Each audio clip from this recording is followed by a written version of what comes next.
Hey. Welcome to another fantastic episode of the Schnozzcast. I will be your host tonight, for the meantime at least. Nick. Oh, yeah. Joined here with my I put Bob's name up. Damn it, force of habit. I know, I look just like him. With my co-hosts, Mr. Todd Dillon, Mr. Cory Schnozzcast. Bob is on special assignment, being our man in the streets, getting all the technical and IT things knocked right out of the park. So he may or may not be joining us at some point tonight. If you're new to listening to the Schnozzcast and you want to find us out there on the World Wide Web, you can, let's see, where can you find us, Cory? Where can you find us? Yeah. Nick, anywhere you listen to any of your streaming services. Yeah. So like Apple Podcasts, Spotify, YouTube, Google Play Store, Mixcloud, iHeartRadio, or anywhere you get your favorite podcasts. Absolutely any fucking where. And if you could do us a favor, head over to YouTube. One day, probably in the next 45 years, we're hoping to get some sort of Staples commercial or something to be monetized. And we can't do that unless you subscribe to our YouTube page, because apparently that's where the big bucks are. So if you haven't subscribed to our YouTube, check us out on Facebook, Instagram, and YouTube. Go ahead, give us a follow on Facebook. Make sure to turn that little bell notification thing on to tell you when we are going live. We don't necessarily have a set schedule, which I've heard is a problem. And we're going to fix it, right? We're going to fix it. But you know what? Even if we don't fix it, because we're a bunch of idiots, put that notification on so you know anytime. The second we go live. That we are going We don't need a schedule. Anytime. It'll just tell you. It's just like a little Bob Rankin in your pocket saying, hey, here's the Schnozzcast. Come watch us. I've often thought about a little Bob Rankin in my pocket. Yeah? Yeah, but I might pick an earlier tea time, though, if I knew when the cast was going to start. You know, Todd, it's not all about you, sweetheart. Some of us don't necessarily need a reenactment of Dirty Dancing at 5:30 in their kitchen every single week. Every week? You know, this is the cross we have to bear sometimes. So, Part of having one of the most popular shows on the internet. yeah. Well, at least in this neighborhood. And if you'd like to get a hold of us on the most popular show on the internet, you can email us at theschnozzcast@gmail.com. Is it the Schnozzcast? Nice. Nope, just Schnozzcast. Not so easy, is it? Just Schnozzcast@gmail.com. It's on the screen. You can read it. All right. Or two Z's. Yep. Yes, two Z's. SCHNOZZCAST. Or you can get in touch with us where, Cory? At 618. Where's the voice, buddy? Shocker. There we go. 618 Shocker. Text and call anytime. The Shocker line, always open and ready to take your comments, questions, queries, gripes, or bitches. Speaking of the Shocker line, we had hot off the press earlier. I believe it was either earlier today or last night. It's all a blur. So Shocker line message came through. Names will not be said to protect the innocent, but this... To protect? Yep. Prosecco. First word mispronunciation. We need a bucket. Yeah. Bucket. Quarter every time. It says here, dude, listen, I am the man behind the curtain. Hey, right now, pulling levers and spinning dials and reading from my phone and trying to share our link and read a text from the Shocker line. I can't do it all, Cory. I can't do it all. So here's what we do. Since it's just the three of us here right now. You can Just make it the if three you of try. Exactly. I feel like if we were to take a poll, Bob is probably the one that mispronounces the most. You think Because so? he talks the most. True. True. But we need to use that in our favor right now. And we do need to make that bucket. And we can say the three of us decided that anytime someone mispronounces a word, Yeah. you have to put a quarter in. I mean, it is a democracy on the Schnozzcast. So Get them all out now while there's no bucket. Democracy. democracy. So if the From three the of us, Latin. the three of us come up with it, it's law, baby. It is law. So let's get it out of our system right now. I couldn't agree Word. more. While there's no Instead of a swear old- jar, it's a mispronounced jar. rusty old killer robots in the room. Killer robots. Hey, at least I didn't say that you could find us on YouTube's. Not the YouTubes. Next to my cousin's place. Dude, it's so many cousins. Going on 8 years, and I still can't get used to that. There are so many fucking cousins. You know what's absolutely crazy? My boss at work pronounces that the exact same. She pronounces it cousins as well. And the second I heard it, I almost punched her in the face. Is she one of Danielle's? She might as well be. Cousin? It's like Valentine's. Oh, God. Happy Valentine's Day. Oh, my God. There are some that I just... people saying that they're going to be Pacific. I'm like, supposedly. Taking it for granted. Yeah. Actually, no names, but I will say that a very close family member of mine actually pronounces crayons with an M. Crayons. Oh, that's a bad one. It's horrible. Crayons? Crayons. That's a whole new level. Horrible. Yeah, I know. The one that always gets me. Catch-a-pam. Todd's old made up words. When people say the ATM machine. Oh, so you need to find the automated teller machine? Yep. Hate that. I hate pluralizing anything. Don't roll your eyes, Todd. I can see you.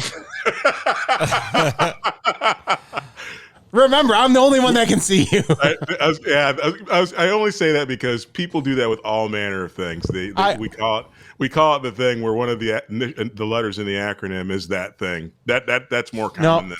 I know. For some reason, though, it's only when people say the ATM machine that really gets me. Like I know there's plenty other ones that don't bother me anywhere near as much, but for some reason, the ATM machine always gets me.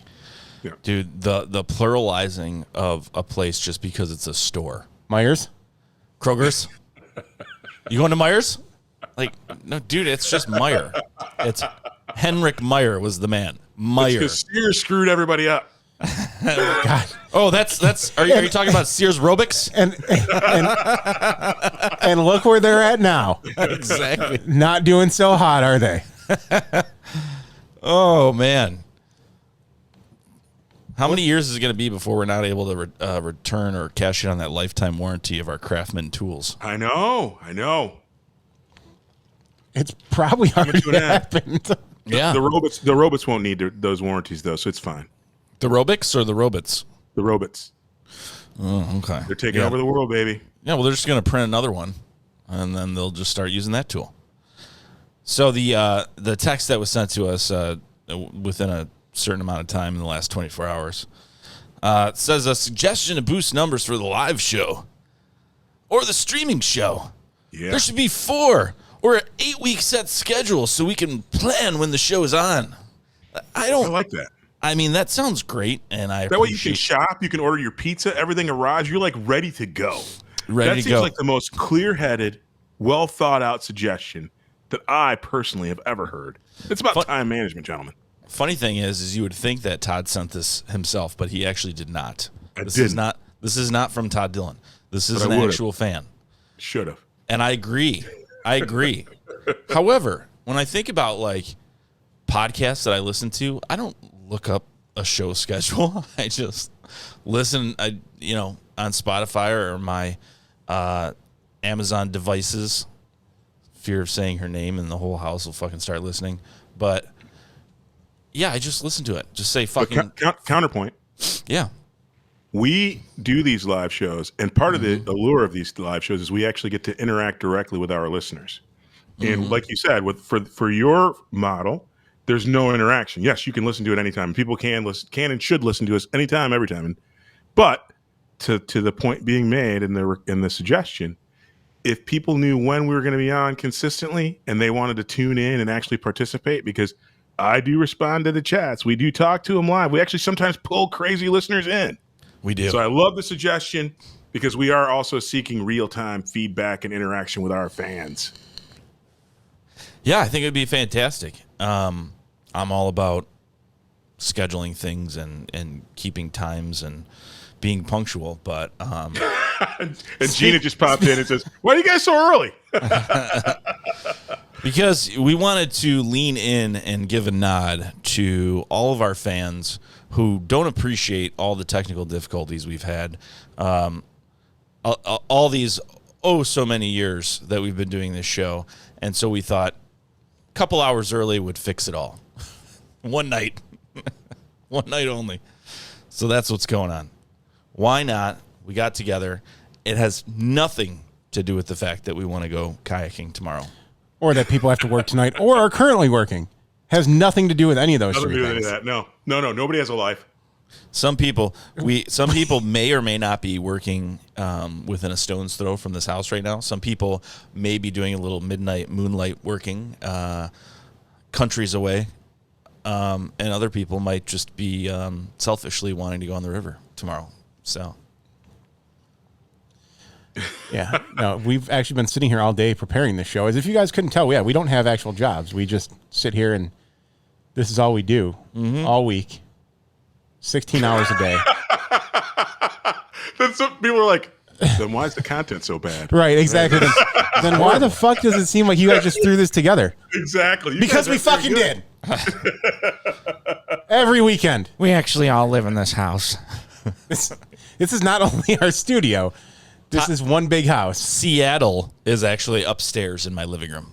We thought we'd get more viewers by having a remote guest from quote unquote Seattle. But I guess it's lost its allure. When back in the day you used to say to your family and friends, "Oh my God, I'm on the phone with Seattle. That must be an expensive phone call. What kind of sorcerer's magic is this?" But apparently in the 90s it would have been very, very exciting, but not so much anymore. And the amount of money we have to spend to get that lighting behind Todd, just to make it look like it's actual daylight out there. Oh my God. Hundreds of The dollars. daylight lamps that we spend for the juice that goes on behind that head to make sure It looks good. black don't crack shiny scunion is right center camera, center frame. Just And tons of money. Todd, I'm getting a little suspicious too. All these bills that you're sending into our accounting department for all your haircuts are getting a little out of control, buddy. Once a week, Jesus Christ. You don't even have that much hair. That's because I go to the barbers once a week. $200 for that haircut. Gina said that she's just on her way back, driving back from Gettysburg right now. Where potentially, that's going in the fucking bucket. Where apparently she had sexual relations with a fucking spirit. What? A poltergeist? That's what I'm assuming. I was going to say, I'm like, wait a second. I have to look at the comments again real quick. I may be wrong. But hey, she should stop since she's a passenger. Have the driver stop, get out of the car, and walk like an Egyptian around the car, and then get in and go. Do it. That would be fantastic. Yes. Take a video. Take a video. Submit it to the TikTok, Schnozzcast. baby. TikTok gold. Ghost ride the whip. Fucking starts driving away. That's what I'm talking about. Oh my goodness. Todd, how the hell are you, man? I am fan-freaking-tacular. Yeah? Yep. Doing great. How was your Doing week great. this week? This week was, I could complain, but I've had more good things happen to me than bad. I am alive. My family and pets are alive. You guys are here with me. It has been an awesome week. It is an awesome day, and I'm happy to be here with you guys. Oh, shucks, buddy. Well, we're happy to be here too, buddy. Cory, I don't think I've talked to you. How was your week this week? Not too bad. No? I mean, Mine sucked. there's some rough days in there, but Yeah? just work stuff. Nothing completely out of the ordinary. Mine was fucking horrible. And I'm just going to leave it at that. It was just really busy, and it sucked. And I'll be there tomorrow morning to give you a hug. yeah, well, He didn't seem too thrilled by that, Todd. as much as that would fix everything, and I appreciate it. I'm here Thanks, for you. Thanks, buddy. Hey, real quick too. Yeah. I've had this in my notes for quite some time, and we were talking about Todd being out in Seattle earlier. Todd, Yes, sir. are you're close to Everett, Washington, correct? Well, close as I mean, proximally, I'm much closer than you are. Everett, to get to Everett from my house is probably an hour drive. Okay, so I'm nothing crazy. Okay, do you know the news that has happened in Everett, Washington? There was. I do not. Are you familiar with the certain baristas they have out there? Oh yeah, the bikini baristas. Yeah. Yeah. So apparently, those are elsewhere other than Everett, but yes. Oh well, apparently this is where this lawsuit is spurring from, was Everett, Washington.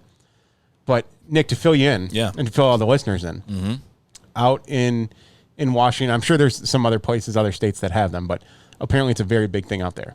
Yeah, they have these bikini barista bars, coffee bars, that you go in, and there's very scantily clad women that serve you your coffee. Thus, bikini barista. Yes. When you say it, it makes sense. Okay. Tell me the news. What's going on? That's everywhere around here. Apparently, the state was trying to shut all the bikini baristas down. Bastards. Yes, they are. Yes. And the bikini baristas all rallied together and sued the state. And won. All right. Apparently, each bikini barista is going to be paid out nearly $300,000. What? In this lawsuit. For what? Well, that's by the time the litigation's done, they'll probably be lucky to get $35. I get it. They're not going to get that full amount, but that's what the court granted them. Apparently the state was trying to shut them down and say that it was basically illegal for them to run operations as such. So can I give a little bit of color for the people who don't know what's going on here in Seattle? It's pretty interesting. Yeah, no, and that's why I brought it up, because I wanted your input on it to see if you were aware of it. Yeah, I am aware. I wasn't aware of the lawsuit. I am, and I honestly, I've never ever been to one. I've driven by hundreds of the little bikini barista places. They're a little small. Think like tiny home, 200 square foot little shacks, and with windows on both sides, so people drive up and you can order your coffee, and there's a scantily clad barista who makes your coffee. And that, I'm like, wow, what a cool niche. I actually have I have a counter niche that I want to talk about after I give you this color. But anyway, for the life of me, I can't figure it out. And I haven't actually done the research because I feel like I'll probably get in trouble. But the main problem, and the reason why the state was trying to shut these places down, is because they are like havens of prostitution, which I can't, like, again, you drive up to this little 100 or 150 square foot little shack, and there's one or two bikini clad women who serve you your coffee. But I guess the stuff that's not on the menu is handies and Hummers and who knows what else. I mean, because ultimately there's been tons of busts by the police for prostitution out of these places, which not all and I want to be very clear, not all the bikini baristas are prostitutes, but a lot of the bikini baristas are prostitutes. So that's why the state was like, we got to shut these places down. And because not all of them are prostitutes, they won their lawsuit because not all of them are prostitutes. But for the life of me, I can't figure out how, if I'm in my car with, let's say, 3 or 4 other people at one of these places waiting in line. Logistics? Like, do they get in your car? Do you go into the shack? Do you go behind the shack? Do you go to the dumpster to get serviced? I mean, for the life of me, can't figure out how the prostitution part would work. And I haven't researched it, but maybe Todd, that's a good project for somebody. You pull up to the hand job window, and there's a little. But are you dripping in your door jam? Are you dripping on your seats? How's it going to work? No, Even their wieners. I just don't get how it would work. Why do you think they give you an extra coffee cup with your coffee? I'll take a grande and a venti. Just how hot is this coffee? How hot are we talking? But the counter to that, but that's what I know about it. That's why the state was going after him, because there's a lot of prostitution at these places, but not all of them are prostitutes, which fair. It's an interesting business model, because people, I mean, we're Americans. People, they love sex. We love sex and beer. And so it's a great business marketing opportunity. I remember when I was in Florida, there was a hot dog lady who towed around a little Nathan's hot dog cart in her Corvette, wearing the tightest 2-piece bikini, and she had the biggest, fakest boobies in the history of the universe. That's she fucking sold awesome. Thousands of hot dogs every day in rush hour. And every day I wanted to pull over, but I'm like, nope, can't do it. That's awesome. But exactly. Which is why my idea is you should have Chippendales dancers selling ice cream to women. See, I think we could turn this thing on its head. I want my Chippendales ice cream shop, the Gucci Shack is what I'm going to call it, where bitches come in and they get their ice cream served by topless dudes with hairless chests and muscles rippling and just scooping out big Just gooey olive oil dripping down their exactly washboard olive abs. oil and cookie dough ice cream and all that stuff. I'm like, call it the Gucci Barn. I think that is a gazillion-dollar deal. I think women would line up to buy ice cream from scantily clad men in banana hammocks and all oiled up. I mean, Todd, I love me some ice cream, so I mean, I wouldn't be opposed to it. Exactly. It's open. Hey, we're gonna serve everybody. We don't care who you are. Scantily clad men, topless, in banana hammocks, serving you ice cream. The Gucci Shack. Ice cream sandwiches are only 50 cents. They're $1 from the fucking ice cream truck. I'm going to the naked dudes. Dude, for years, everyone the rave was Hooters, and I thought, why stop there? You know, why the wings are horrible. Why do we stop specifically at Hooters? And I get people, I don't know. Tilted kilt. Yeah, we could do something different or whatever. Hear me out. Why we could be a little bit more specific, right? And so they got to switch it over to something for the girls. But how about something for the girls with a more specific taste? Wangs, huh? All Asian dudes. Come on. That's wrong. I think there's an audience for that. I think there's an audience for that. For tiny little Asian penises. Hey, whoa, buddy. Hey, you don't know how many have you seen, Cory? That you know they're all tiny. Corey, At You're least painting with a broad brush, brother. At least 165. you're painting with a very tiny brush. Don't ask me how I've seen that many Asian penises, but Yeah. What you like? Wang. You know, call me Come to Wang. the Dude, I'm telling you, come to the Gucci Barn. We're gonna take care of you. What's the Gucci Barn? He just explained That's to you the what the ice Gucci cream barn is. shop with the dudes in the banana hammocks and no shirts on. So why when we're taking clothes off, do we have to deal with food or drinks that are high or very low temperatures? Why can't we just deal with like Play-Doh or something? Like, why does it have to Play-Doh? be boiling hot coffee and fucking freezing cold ice cream? Actually, yeah, you should probably reverse those two. The girl should probably be selling the cold ice cream, Yeah. and the guy should be selling the hot coffee. Reaching down in to scoop it out, you know, it's a little cold. Come up, high beams are Come on. to the Gucci Barn. I'm telling you, come to the Gucci Barn. Got the fucking old headlights going. Todd, that's going to be our first actual sponsor once you open that up. I know. So those places are like they're little like tiny coffee shacks. Yes. Like, Okay, like the Big Bear. The bear, yeah, that there Is that was what it's called?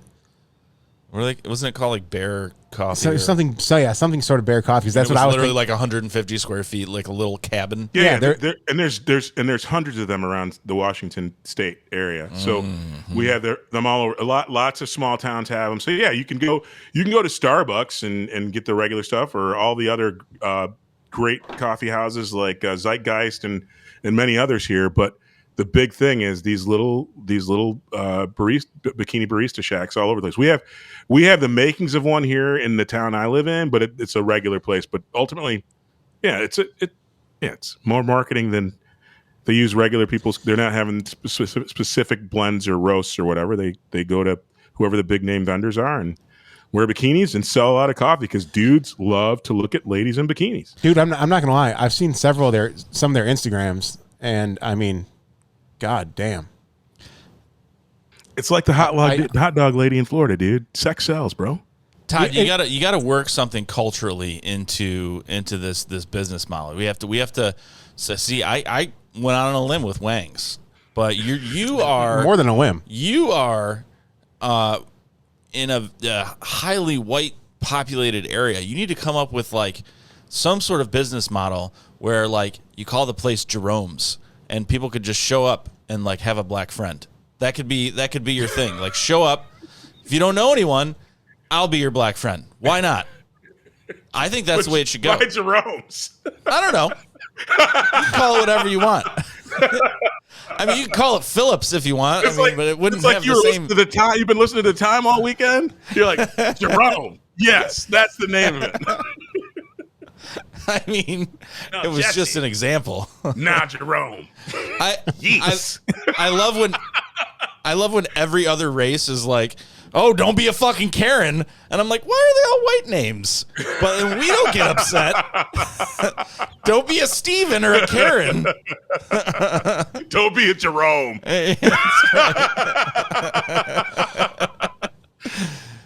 There needs to be more places that that make sure that our races are interacting with each other in a positive way. And that's Yes, the Gucci Barn. Come to the Gucci Barn. we've got 7 flavors of ice cream and 4. Well, you can call them handsome, but they're scantily clad men. That was a quick transition, buddy. Yes, it was. That was wow. Hard stops all day long, buddy. Did not see that one coming.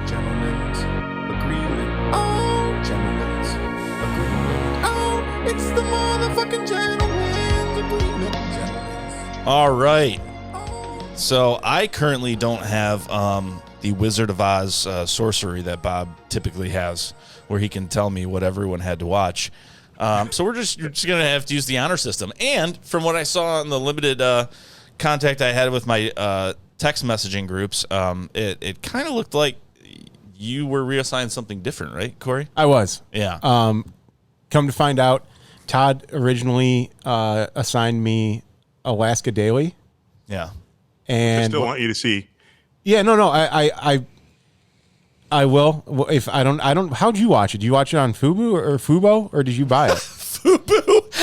No, I think Why has it Fubo. got to be Fubu? Why is Todd watching things on Fubu? That's ridiculous. That's racist. Fubo. Fubo, not Fubu, not Dave and John. One letter off, but no. I think it's also. I think you can get it on Hulu too.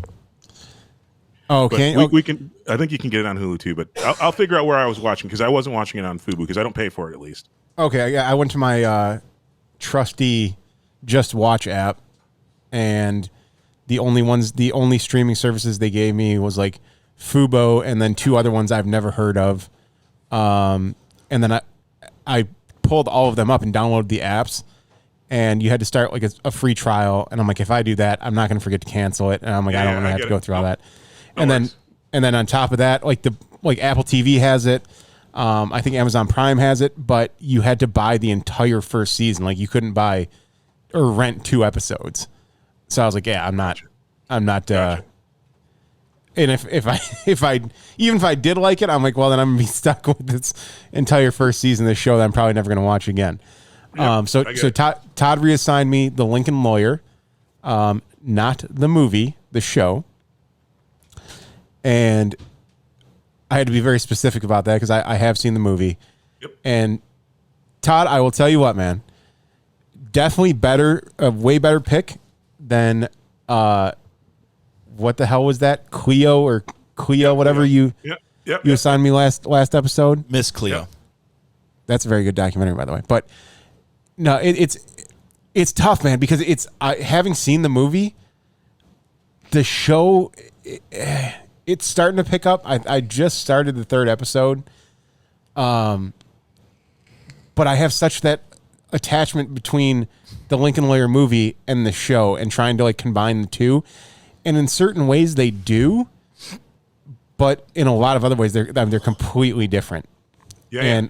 And obviously you'll go ahead. And I'm further ahead than you, and I think the character development is getting better and better. And typically, like I said, I'm actually feeling pretty good in that having seen the movie and not being totally put off because it's not like the movie, it's not exactly the movie. That's good. The character, like with any new show, it gets better and better. I think as they get used to working together and the writers get used to kind of finding their groove. I'm actually really, really enjoying it. Okay, and it's a good pick.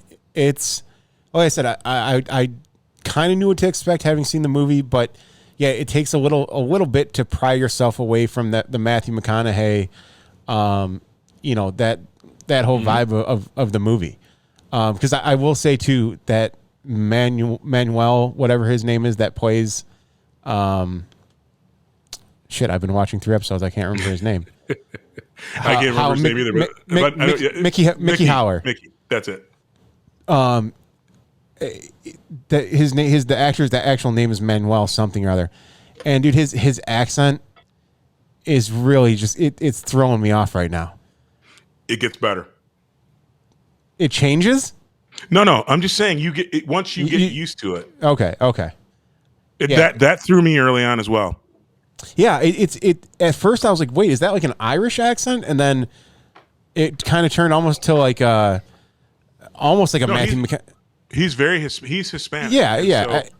And if you look, and actually, like I said, as you watch more episodes, what you're going to see is that more of his family and them using words like me, the different the Spanish colloquialisms. It's very, very natural. So I think that's where it gets actually kind of cool. Okay. Yes, like I said, I'm on the third episode. Yeah, it'll definitely be something I continue on at a maybe a slower rate. I'm not going to just sit down and binge it all in one day. Yep. But I'll take that after Cleo. Oh, dude, yeah, Cleo was dog shit. That was way too rough. But yeah, no, the Lincoln Lawyer show. I was kind of expecting the same thing as Cleo at first, only because I had seen the movie, and I'm like, well, I know this isn't going to be the movie, but it's very well done. It's definitely worth a watch if you have out there. If you haven't seen the movie, I think it will draw you in. Oh yeah, I mean, if you've seen the show and not the movie, fucking go watch the movie for sure. Yep. Before we go on to the next person, Nick poured us a shot. Yep. Early start, but doesn't. Yep, early start, but doesn't mean that we're not going to do a little Schnozzcast shot. So if you are listening to us, you're at work, you're at home, perhaps you're grocery shopping, or you're doing some aerobic activity, stop what you're doing, have a squirt of water into your mouth, have some Powerade, a little bit of coffee, or if you have some libations, pour it into a cup and do one with us. We'll wait. And let's go. Cheers. Salute.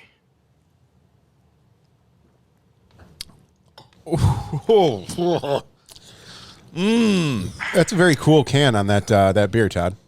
It's from New Belgium Brewing, Atomic Citrus. It's a blood orange ale. It is freaking really good.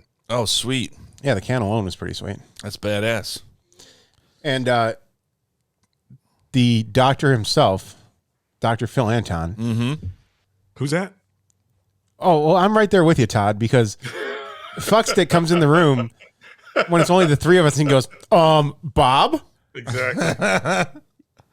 So Bob has to be here for you to watch the show, Phil? Because he's like, dude, listen, I mean, it's bad enough that, him and Bob started this whole fucking amazing journey. And now we're killing it. And now all of a sudden he's like, okay, I could get on board with quietly standing in the shadows, as a walking candy apple that I am. But now that one of the two Wright brothers is not even a part of this whole institution, that I've got to say something. I've got to say something. And yes, Phil, you are correct. I apologize. That's Dr. Fuckstick to you. We love you, buddy. Yeah, so Bob is on special assignment. Dr. Anton, he is here in spirit. I mean, he's actually physically here, too. He got his schmeckle caught in the dryer today. He's right over there. When I looked at him, he said, see if you can go ahead and handle the show. I'm too swamped. I'm not going to be able to do anything. And I looked over, and he was refilling his mana on one of his sorcery games that he plays on his phone. So he looked like he was very, very busy, but he did have to take a call right before we got on the show. So that is a great walking candy apple is perfect. Thank you so much. So, okay. So I had to watch Heat. I'll do the quick synopsis. I don't like getting too far into things. I mean, how can you go wrong with De Niro, Pacino? I mean, it's a fantastic combination. Like these are the kind of movies that I would never. This is the whole reason Gentleman's Agreement exists. These are the kind of movies that I would never watch on my own. I would never watch the Italian style, gangster or any kind of movies like that. It just doesn't interest me. But the more I'm watching them, the more I'm liking them. So I'm really happy that I was assigned this. It's definitely something I'm going to come back to. But yeah, the only thing I could possibly say, I think it was in the 90s or something like that. It was made. Yeah, It's old. Yeah, is that it doesn't have that cheesy feel to it, which I can appreciate. Like, it's something that I'll definitely come back to. Oh no, dude, Heat's a legit fucking action movie. That's what I'm saying. Like, that's what I'm saying. Like, stuff like that. The Godfather. If I would have to look at my list because I can't remember all the names of the things that I've had to watch, but those style, I don't know, dude. I can get into them. I can really fucking lean into them, and they're not something I would pick for myself. So it was a good pick. I think I was given it by Bob. That was me. Oh, it was you. Nice. Yeah. Nice job, buddy. Very nice. Yeah, I know Bob was a little skeptical at first with you and Heat. I'm like, no, this is not. Nice. I like it. Yeah, I figured it would be a solid pick for you. It was definitely up my alley. Like I said, with the cast they have alone in it, I mean, and you're talking back in their prime. Yeah, dude. It's you start to get when you watch things like this. I mean, and it's with a lot of movies that, and I wouldn't want to say older. I mean, I was alive during the 90s, but the John Wayne movies, all this stuff. It's like, oh my God, I wish that we could recreate this, and I know we're going in that direction, like to eventually, with AI and everything, we're going to be able to recreate old movies that are new with these actors just by facial programming and recognition and all the AI that's out there, voice mapping and things like that. It's going to happen, and I'm super excited for that. Bob, I know that's like his least favorite thing to even think about. He said it's horrible. He doesn't want to hear. I'm like, but what if you get to the point where artists that are dead, because I know he's got a soft spot for music, artists that are dead, like we can take a good example. Go look at the America's Got Talent, where they did the AI facial recognition with Simon Cowell and Elvis, and they put his face on someone else, and it looks like they're right there. He's like, nope, I don't like any of this. I'm like, but what if they could take snippets and clippets, as Cory would say, of 100 million different voice clips of Elvis, put them all together and recreate an artificial voice of Elvis to where you could tell him what to sing and it would fucking sing it. Like, why would that not be cool? I mean, like, we're trying to memorialize this, and also this is something that, people may never see before. I mean, the King of Rock, are we going to ever have another one? Probably not. So, and I'm just using him as an example, but I think the challenge with that, though, Nick, and sorry, I didn't mean to cut you off. No, go ahead. If you're using AI to do it, diminishes a bit I mean, I get it, because you're right. We're too young to have seen Elvis in his prime, and again, and he's dead, so we can't see him.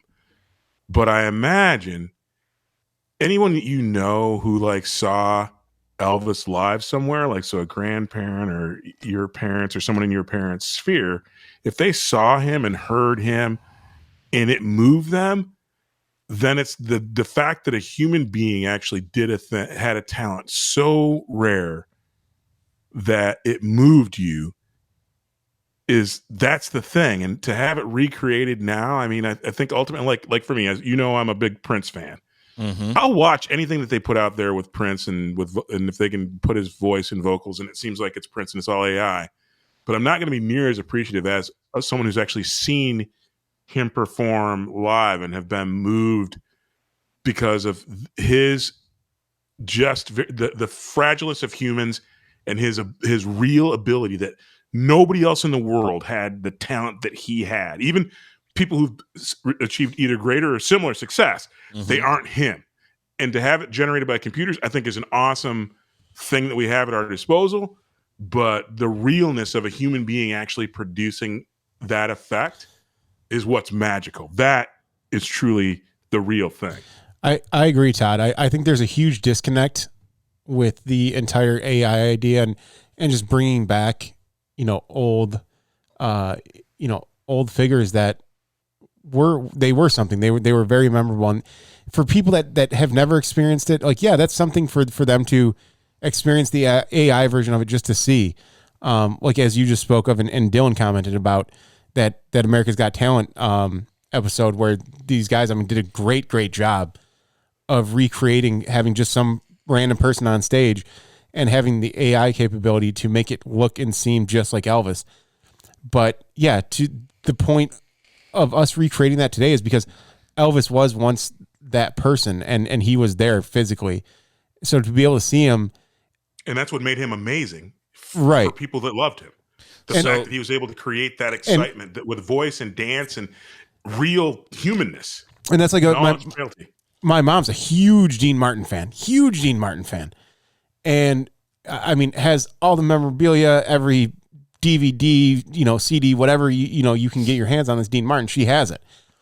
But if you were to tell her that, yeah, there's an AI concert of Dean Martin, she'd be like, well, I saw him once in person. And I don't ever want to lose that. Like that's going to be my memory of Dean Martin. Yeah. Like I don't need to see a hologram or some sort of computerized version of him. I want to remember seeing him in person. And I think for upcoming generations, it's a good idea to show and say like, oh, this is Elvis and this is what he did and this is how he performed. But to actually promote it as like like we could have another concert or like we could bring him back. I think that's taking away from the idea of what people like him did, like the impact they had when they were actually here. Yeah, I don't know. It's a fine line, man, that you're going to have to walk. But I think eventually the line is going to boil down to money and what can we make the most money off of? How can we exploit this? And hopefully they do it in a tasteful way because the freight train of technology is fucking flying towards us, and there's nothing we can do to stop it, unfortunately. Well, actually there is quite on. I mean, you're hitting the nail on the head. I mean, ultimately, this is, and it just philosophically, you're right. Technology is going to enable the younger viewers to get a view of Elvis and all these great people, and people. Some young people will appreciate it, some people won't. Older people will be same thing. They'll appreciate it, they won't.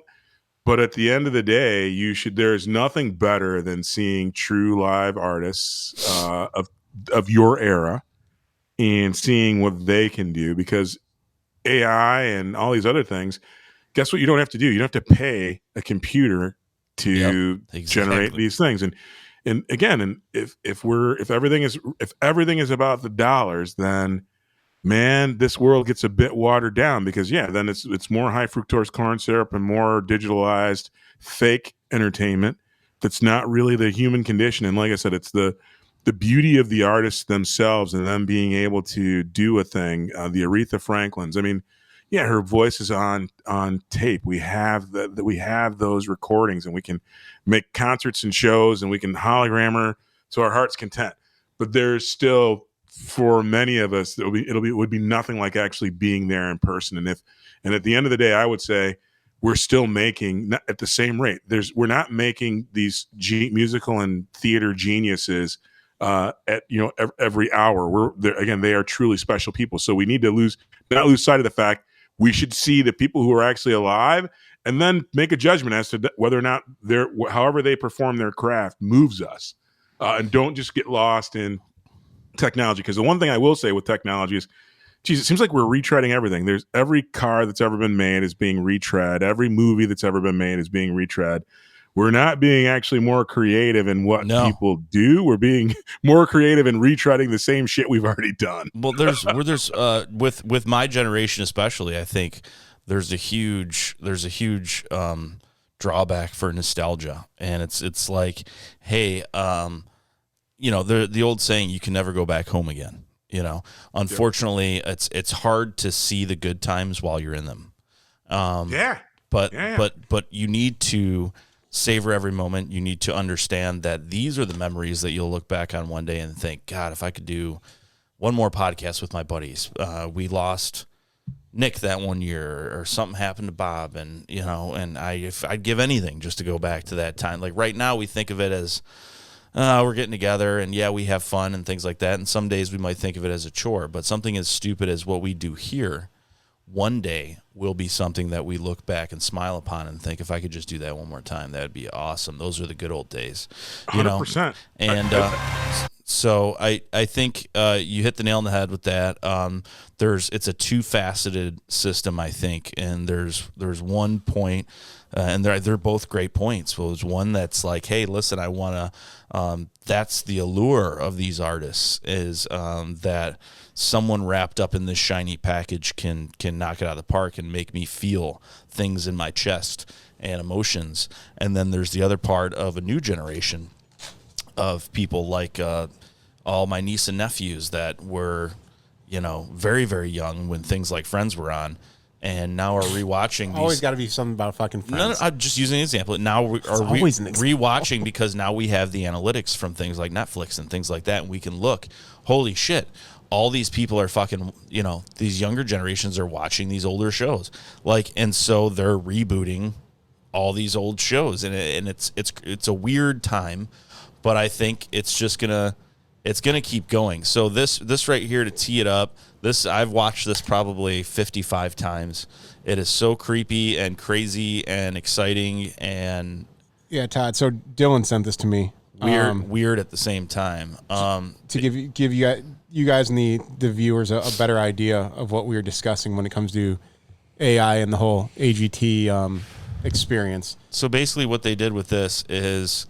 There's a company that's I forget the name of the company, but they specify, or they're very they specialize in AI, not in AI, but in I guess it is kind of AI, but being able to face mapping technology and things like that. So basically, they have these high quality cameras. They found people. They found a person that sounds exactly like Elvis. He may be. From kind of how he sounds, he may be from a different country. He may not look anything like Elvis, but sounds exactly like him. So they use this face mapping with these cameras to completely change what the person looks like, and now you've got the voice and the looks. And this is what it is. Oh, sorry.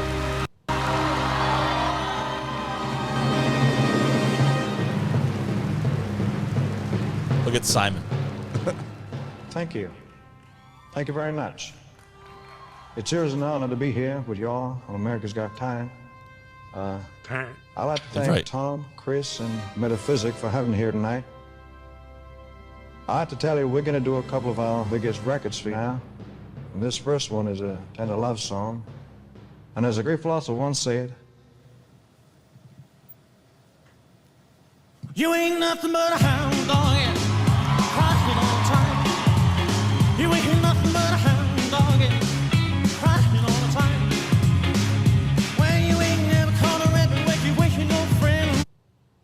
Oh, come on. All right. When he said you was high class, well, that was just a lie. When he said you was high class, well, that was just a lie.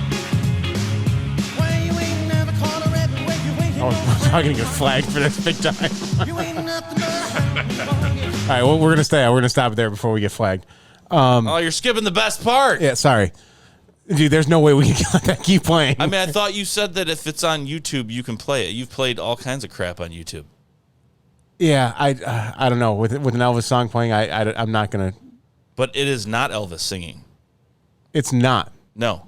But it's. It is not Elvis singing. Touchy waters that I have no clue about how we would approach that. Ask for forgiveness, baby. Let's blaze this trail, bitch. Yeah, Play it. At this point, you've already gone that way. Just get the rest of it done because it's not that long. Right. Watch what they do. Turn it up a little bit. You ain't nothing but a hound dog, crying all the time. Well, you ain't never caught a rabbit, you ain't no friend of mine.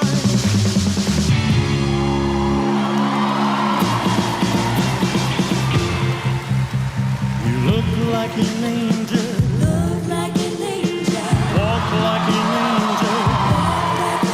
Yeah, so there's Heidi and Sophia in there as well. Yep. But I got wise.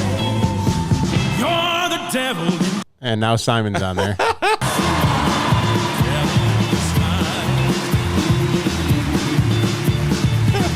You fooled me with your kisses. You cheated and you schemed. Heaven knows how you lied to me.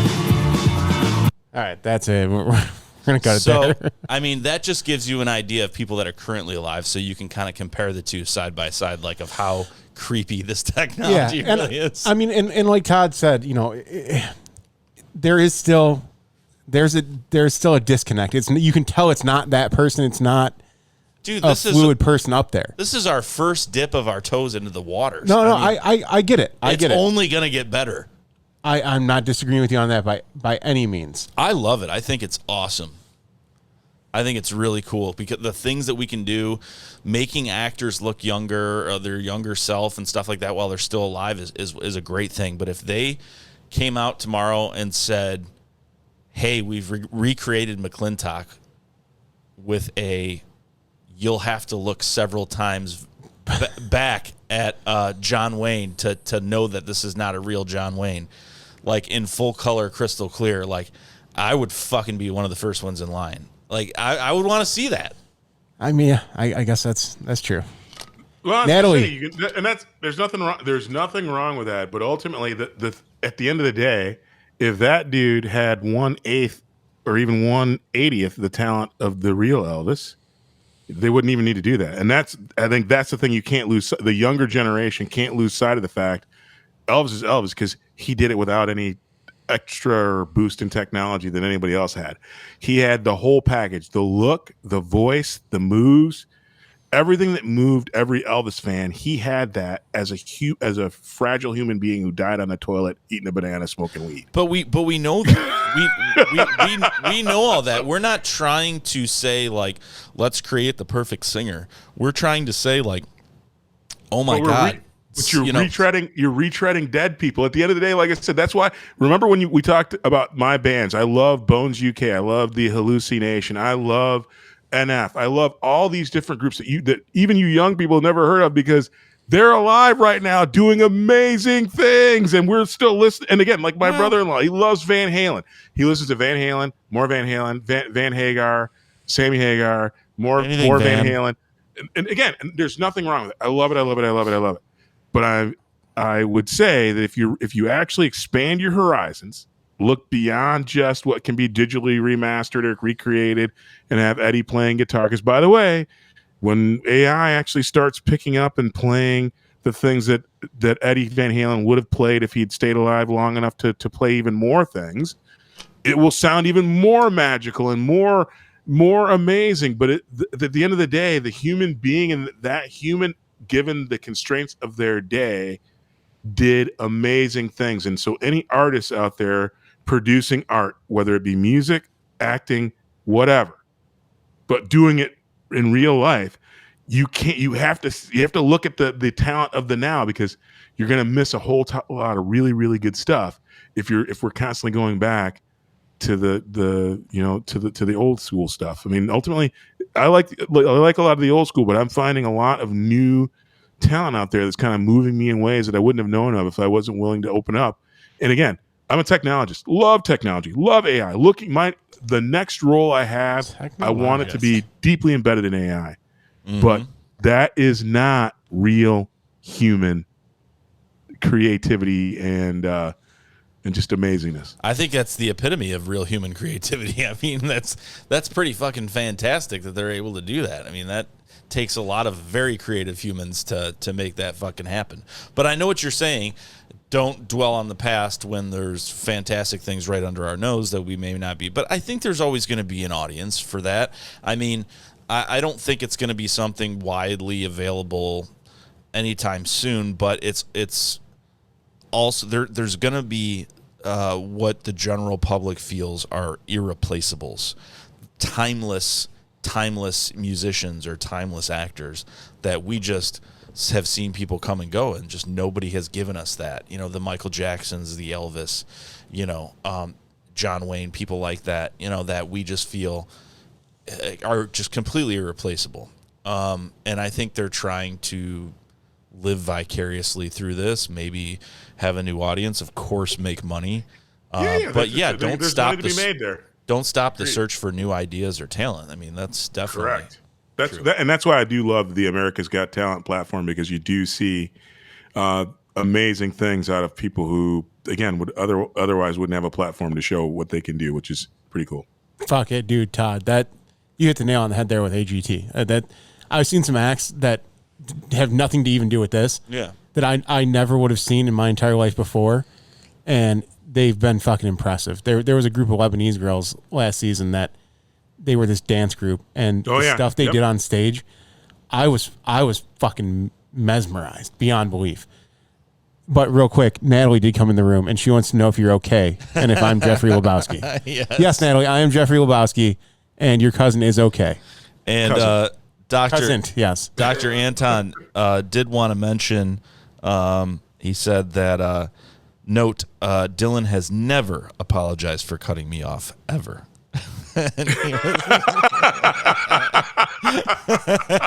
I'm growing. So yeah, we needed to say that, and he also wanted to say that I don't need to hear Dylan talking about Elvis's package. Elvis is the whole package. He's the whole package.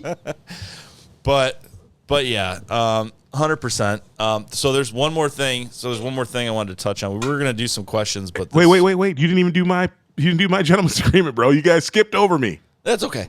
So we did skip over Todd. How are we supposed to live up to the image of oppression that we're constantly being portrayed in if we don't every now and then lean into it?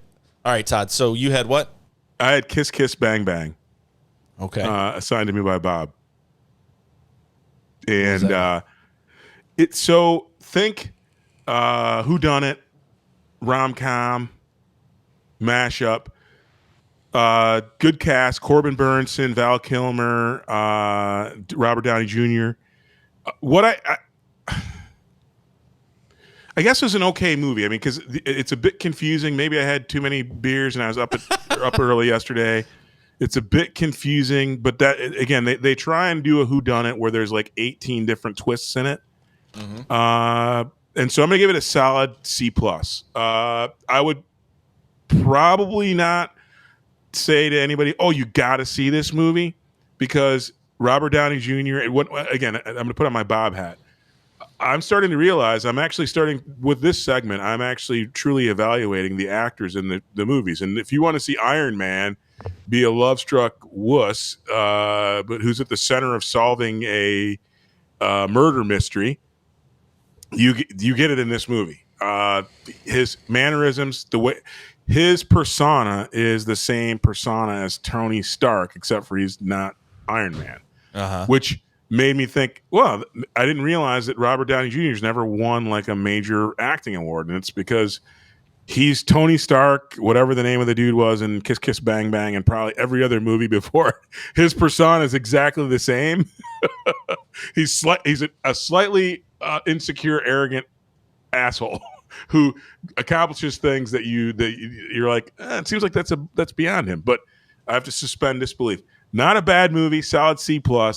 If you like a good whodunit, very good. Val Kilmer shows his range. I would say he plays a gay private detective who is a fixer for the movie industry.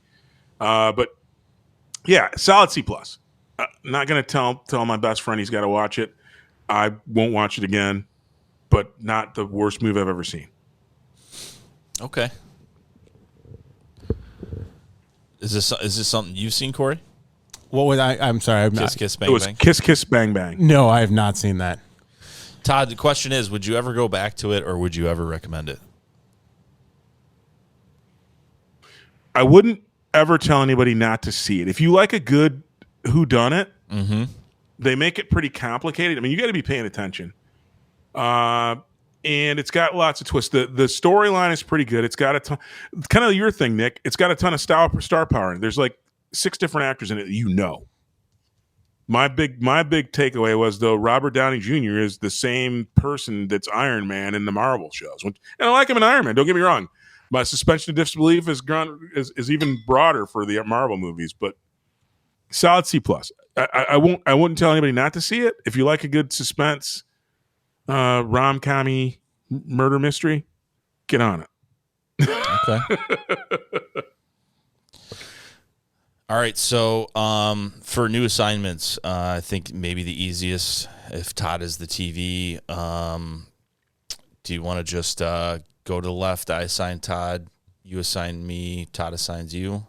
No, because that'd be the same. We've done that 3 weeks and 3 episodes in a row now. So let's do. Word. What do you want to do? I assign Todd. Okay. Todd assigns you. Yep. And then you assign me. All right, well, then it's going to have to be throughout the week because we're not going to go through the 10 different things that I'm going to try and assign you that you've already seen. That's fine. I think I might have one for Todd. I have one for you, Nick, because Yep. I'm going to go on a limb again. Have you seen The Magnificent Seven? Magnificent Seven. Let me see. Is this Denzel. It's a spaghetti Denzel Western. It's a Spaghetti Denzel Western. Yep. I have not. I've seen There The you go. Hateful Eight.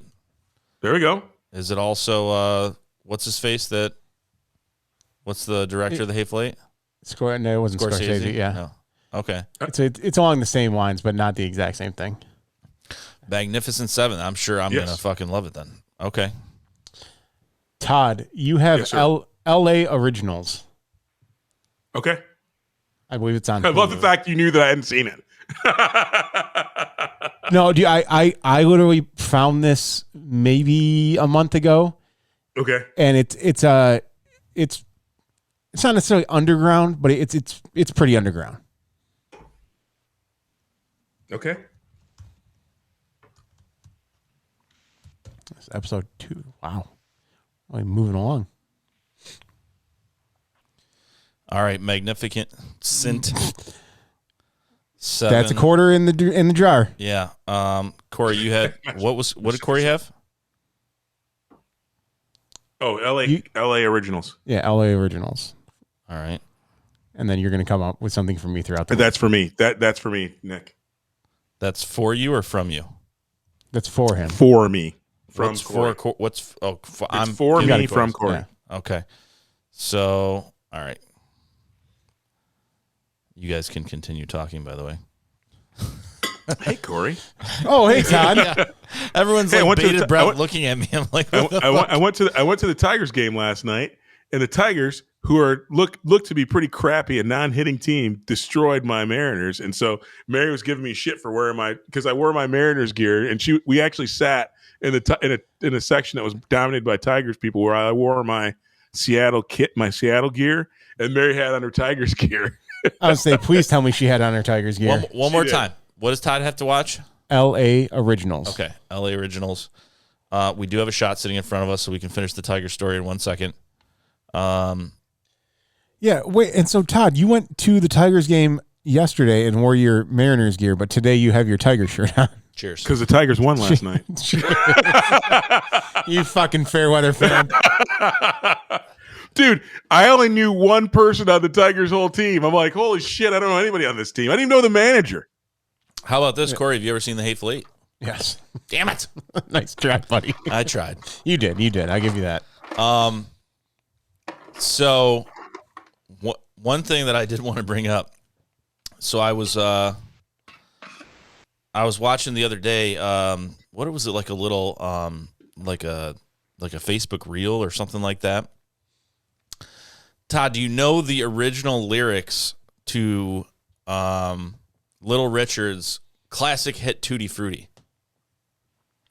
I know some of them. Tutti Frutti, Oh Rudy. Nope, those are not the original. I know a girl named Daisy. The bitch is fat and lazy. No, I so know a girl named Daisy. No, that's the Saturday Night Live version. Maybe not. Little Richard's classic hit Tutti Frutti. So this was like some of his closest friends that they were interviewing and things like that. Was a graphic tribute to anal sex. The original words were Tutti Frutti good booty. Tutti Frutti good booty. If it's tight, it's all right. If it's greasy, it make it easy. Truer words have never been spoken. Were the original, some of the original lyrics to Tutti Frutti, and I didn't. So it was like a very small, like a short reel, but it looked like some sort of documentary. I mean, it looked really well produced. I mean, even one of the guys, I don't know if it was like one of his production managers or something, kind of sang a little bit of it, and that guy had a great voice as well. And they were showing like clips in black and white of when he first came out. I don't know if it was what was the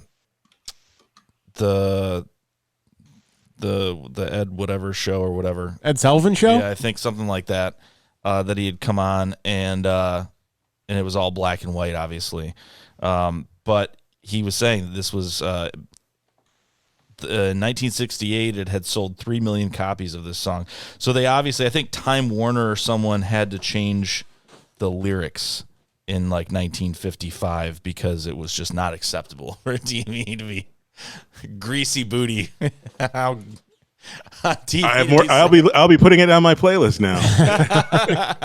Listen to those lyrics closely. Yeah. That should be a segment we have. Lyric of the week. Mm-hmm. I'm like, oh my God. So it says, let's see here. It says Tutti Frutti was covered by an unsuspecting street male artist like Pat Boone and Elvis Presley, as was sadly common with rhythm and blues music in the 50s. Tutti Frutti was quickly covered by white artists like Elvis Presley, Pat Boone, who achieved great success with the song, much to Little Richard's chagrin. In this documentary, Little Richard King and Queen of Rock and Roll, which airs Saturday the 22nd of April 2023 on BBC Two in the UK, the singer can be heard singing in archive footage. Pat Boone came out singing a white version of Tutti Frutti.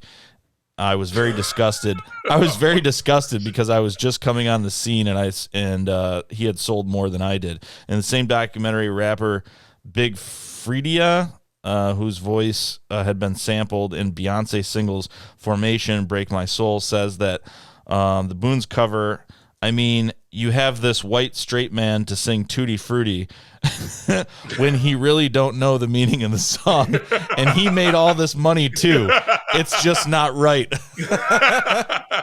So it sounds like Little Richard was a little butthurt, no pun intended, that his gay song about anal sex with other men was being capitalized by white straight men. It wasn't as greasy. Nothing. That's why a lot of again to make everybody a little bit of history.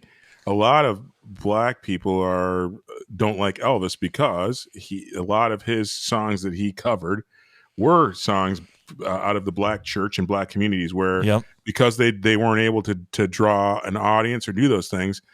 I don't want the word stolen is heavy, and I don't want to make this a heavy episode, but there is some room there that these people, because they looked a certain way, because they were a certain color, something they couldn't control, they didn't receive the amount of accolades for what they had created, and he was able to leverage it because of, again, he looked like what America wanted to see at that time.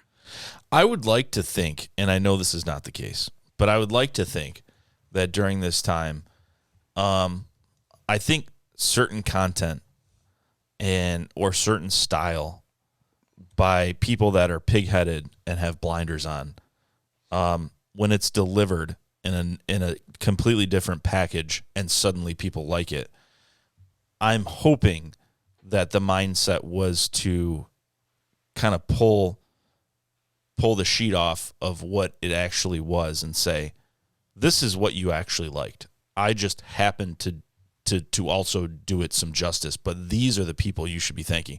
This is where the money should be going. These royalties should be going towards these folks who came up with these rhythm and blues and all kinds of these great sounds. Like, I didn't come up with this. They were the first.